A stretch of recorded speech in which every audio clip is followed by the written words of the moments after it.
Hi, പുതിയ വീഡിയോയിലേക്ക് സ്വാഗതം. ഈ വീഡിയോ ഹയർസിനെ കുറിച്ച് തന്നെയാണ്. നാളെ ഹയർ ചോളികളെ സംബന്ധിച്ചിടത്തോളം വളരെ അതിപ്രധാനപ്പെട്ട ദിവസമാണ്. രാവിലെ മുതൽ തന്നെ ഇവരുടെ പ്രാർത്ഥന തുടങ്ങുകയായി. എന്താണെന്ന് ചോദിച്ചു കഴിഞ്ഞാൽ നാളെ ഇവരെ 2 കേസുകളാണ് നാളെ ഹൈക്കോടതിയിൽ വരുന്നത്. 2 കേസും ഒരേ ബെഞ്ചിലാണ് എന്നുള്ള പ്രത്യേകതയുണ്ട്. Bench number 4550 honourable mister justice Bechu Kurian തോമസിൻ്റെ ബെഞ്ചിലാണ്. അപ്പോൾ നമുക്കറിയാം, നമ്മുടെ FIR ക്വാഷ് ചെയ്യണം എന്നുള്ള കേസ് ഇത് 5ാമത്തെ തവണയാണ് വരുന്നത്. 2 തവണ ഇവരുടെ തന്നെ വക്കീലാണ് നീട്ടിവെച്ചിരിക്കുന്നത്. 2 തവണ ഗവൺമെൻറ്റിന് എടുക്കുന്ന ഓർഡർ കിട്ടാണ്ട് ഈ അന്വേഷണത്തിൻ്റെ പുരോഗതി റിപ്പോർട്ട് സമർപ്പിക്കാം എന്ന് പറഞ്ഞിട്ട് നമ്മുടെ PP ആണ്, പബ്ലിക് പ്രോസിക്യൂട്ടറാണ് നീട്ടിവെച്ചിരിക്കുന്നത്. അപ്പോൾ കഴിഞ്ഞ 27ാം തീയതിയായിരുന്നു ഇതിൻ്റെ അവസാനത്തെ വാദമുണ്ടായിരുന്നത്. അന്ന് ഒരാഴ്ചത്തെ സമയമാണ് ചോദിച്ചത് റിപ്പോർട്ട് സമർപ്പിക്കാൻ വേണ്ടി. അപ്പോൾ നാളെ ആ റിപ്പോർട്ട് കിട്ടുന്നപ്പോൾ കോർട്ടിൻ്റെ റൂമിൽ നമ്മുടെ ഇവരുടെ പ്രമുഖനായ വക്കീലിനെ കാണാൻ സാധിക്കുമോ എന്നുള്ളതാണ് കണ്ടറിയേണ്ടത്. മറ്റൊരു കേസ് എന്ന് പറയുന്നത് ഇന്നലെ തന്നെ നമ്മൾ വീഡിയോ ചെയ്തതാണ്. അപ്പോൾ ഈ കേസ് ഫയൽ ചെയ്തിരിക്കുന്നത് 28ാം തീയതിയാണ്. GST വകുപ്പിൻ്റെ ഭാഗത്ത് നിന്നാണ് ഈ ഒരു നീക്കം ഉണ്ടായിരിക്കുന്നത്. ഇവർക്ക് ലഭിച്ചിരിക്കുന്ന പ്രതാപന് ലഭിച്ചിരിക്കുന്ന 126 കോടി രൂപ കേരളം കണ്ട ഏറ്റവും വലിയ GST തട്ടിപ്പിൻ്റെ ഭാഗമായിട്ട് പ്രതാപന് 7 ദിവസം പിടിച്ച് അകത്തിട്ടതിൻ്റെ കിട്ടിയിരിക്കുന്ന ഈ കേസ് ജാമ്യം അത് റദ്ദ് ചെയ്യണമെന്നും ക്രിമിനൽ കുറ്റം ചെയ്ത ഒരു വ്യക്തിയാണ് ഇദ്ദേഹമെന്നും അതിൻ്റെ നടപടികളിലേക്ക് തുടർ ചോദ്യം ചെയ്യലിന് ഇദ്ദേഹത്തെ ആവശ്യമുണ്ട് എന്നും പറഞ്ഞിട്ടുള്ള കേസാണ്. അത് 17ാമത്തെ ഐറ്റമാണ്. നമുക്കറിയാം, നാളെ ഒരു 10:30 ചിലപ്പോൾ ഈ കേസ് എടുക്കാൻ സാധ്യതയുണ്ട്. മറ്റുള്ളത് 202 തോന്നുന്നു ആ കേസ്. അപ്പോൾ ആ കേസ് 11:30 11:45 ആവും ആ ഒരു കേസ് എടുക്കാൻ വേണ്ടിയിട്ട്. അപ്പോൾ എന്തായി കഴിഞ്ഞാലും നാളെ ഇതിൻ്റെ പുക കാണും എന്നുള്ളതാണ് പറയാനുള്ളത്. അപ്പോൾ ഇതുകൊണ്ട് തന്നെ ആരും തന്നെ ഇവരുടെ ഹയർ ചോളികൾ തന്നെ ന്യായീകരണ തൊഴിലാളികൾ ആരും തന്നെ ഇതിനെക്കുറിച്ച് വീഡിയോ ചെയ്യുന്നില്ല എന്നുള്ളത് നിങ്ങൾ പ്രത്യേകം ശ്രദ്ധിക്കേണ്ട ഒരു കാര്യമാണ്. അപ്പോൾ അവർക്കൊന്നും പറയാനില്ല. ഇവരുടെ തന്നെ ലീഡർമാർ പറഞ്ഞതാണ്, നമുക്കൊന്നും പറയാനില്ല അല്ലേ.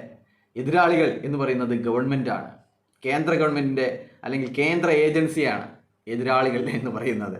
അതുകൊണ്ട് നമ്മളൊക്കെ ഇതിൽ നിന്ന് വാദിക്കാനൊന്നുമില്ല. നമുക്ക് പിന്നെ കുറേ പാവങ്ങളെ പറ്റിക്കാൻ വേണ്ടി കുറച്ച് കേസ് കൊടുത്തു എന്നുള്ളതാണ്. എല്ലാ ലീഡർമാരുടെ കയ്യിൽ നിന്നും ലക്ഷങ്ങൾ പിരിവെടുത്തിട്ടാണ് ഇത്തരത്തിൽ കേസ് നടത്തിയിരിക്കുന്നത് എന്നുള്ള കാര്യവും പുറത്തു വന്നിട്ടുണ്ട്. ED സ്വാധീനിക്കാൻ വേണ്ടി കോടികൾ പിരിച്ചു എന്നുള്ള കാര്യങ്ങളും പുറത്തു വന്നിട്ടുണ്ട്. അപ്പോൾ ഇതൊക്കെ കൂട്ടി വായിക്കുന്നത് ഇവരെ വിചാരിച്ചത് ഒന്നും തന്നെ നടന്നില്ല എന്നാണ്. നടക്കില്ല. ഈ ഇന്ത്യ മഹാരാജ്യത്ത് എല്ലാവരും തന്നെ മണി ചെയിനെ സപ്പോർട്ട് ചെയ്യുന്നവരും മണി ചെയിൻ്റെ പങ്കുപറ്റുന്നവരും അല്ല എന്നുള്ള കാര്യം ഈ ഹയർ ചോളികൾ ഓർക്കുന്നത്, ഇനിയെങ്കിലും ഓർക്കുന്നത് നന്നായിരിക്കും എന്ന് മാത്രമാണ് പറയാനുള്ളത്. അപ്പോൾ നാളെ രാവിലെ മുതൽ തന്നെ ഈ ഒരു മിക്കവാറും 11 മണിയുടെ ആ ഒരു നമ്പർ 17 ആദ്യത്തെ GSTയുടെ കേസിൽ വക്കീൽ ഹാജരാവാൻ സാധ്യതയില്ല എന്നാണ് തോന്നുന്നത്. ചിലപ്പോൾ വക്കീൽ വക്കാലത്ത് കിട്ടിയിട്ടുണ്ടാവില്ല, ഹാജരാകാനുള്ള വക്കാലത്ത് ചിലപ്പോൾ ഈ ഒരു വക്കീലിന് കിട്ടിയിട്ടുണ്ടാവില്ല. അതുകൊണ്ട് തന്നെ വാദം നടക്കാൻ സാധ്യതയില്ല.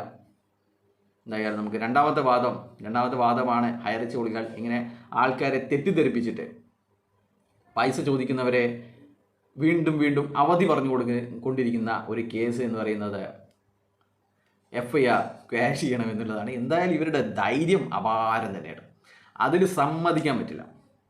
ഇവരുടെ ധൈര്യം, ഇത്രയും പ്രമാദമായ ഇത്രയും തെളിവുകളുള്ള ഒരു കേസിൽ FIR ക്വാഷ് ചെയ്യണം എന്നൊക്കെ പറഞ്ഞിട്ട് ഈ ഹൈക്കോടതിയൊക്കെ സമീപിക്കുക എന്ന് പറഞ്ഞു കഴിഞ്ഞാൽ ഇവരുടെ ധൈര്യം അതിൽ സമ്മതിക്കാൻ പറ്റും. ശരിക്കും പറഞ്ഞു കഴിഞ്ഞാൽ വിവരമില്ലായ്മ ആണ് ഇവരെ ഇതൊക്കെ കൊണ്ട് ചെയ്യിക്കുന്നത് എന്നാണ് പറയാനുള്ളത്. സ്വാധീനിക്കാൻ വേണ്ടി കോടിക്കണക്കിന് രൂപ സ്വാമിക്ക് കൊടുത്തതും കൂടോത്രക്കാരന് കൊടുത്തതും എല്ലാം തന്നെ ഇതേപോലെ ലക്ഷക്കണക്കിന് ഫീസ് വാങ്ങുന്ന വക്കീലിനെ കണ്ട് ഇത്തരം ഒരു പ്രമാദമായ കേസിൻ്റെ FIR ക്വാഷ് ചെയ്യണം എന്നുള്ള രീതിയിൽ കേസ് കൊടുക്കാനൊക്കെ ഇവർക്ക് അപാര ധൈര്യം വേണം. നമുക്ക് നാളെ ഏതായാലും കണ്ടു തന്നെ അറിയണം എന്താവും ഇവരുടെ മറുപടി എന്ന്. നമ്മൾ ഇതുവരെ ഇവരുടെ വക്കീൽ ഈ കമ്പനിയെ സപ്പോർട്ട് ചെയ്തിട്ട് ഒരു കാര്യം പറയുന്നത്, നമ്മൾ ഇത് കഴിഞ്ഞ 3 മാസമായിട്ട് നമ്മൾ ഇവരുടെ കോടതി നടപടികൾ കാണുന്നതാണ്. ഈ കമ്പനിയെ സപ്പോർട്ട് ചെയ്തിട്ട് പല വക്കീലന്മാർ വന്നു പോയി. അവരാരും തന്നെ ഈ കമ്പനിയെ സപ്പോർട്ട് ചെയ്തിട്ട് പറയുന്നത് നമ്മൾ കണ്ടില്ല. അപ്പോൾ നമുക്ക് ഈ ഒരു വക്കീലിൻ്റെ ശബ്ദം നമുക്ക് നാളെ കേൾക്കാൻ സാധിക്കുമോ എന്നാണ് നമ്മളൊക്കെ ഉറ്റുനോക്കുന്നത്. അല്ലാതെ ഈ ഒരു വിധി എന്താവുമെന്ന് നമുക്കറിയാം, എന്താവും വിധിയെന്ന്. പക്ഷെങ്കിൽ ഈ വക്കീലിന് എന്താണ് ഈ കള്ള കമ്പനിയെ സപ്പോർട്ട് ചെയ്ത് പറയാനുള്ളത് എന്നാണ് നമ്മളേവരും ഉറ്റുനോക്കുന്നത്. ബൈ.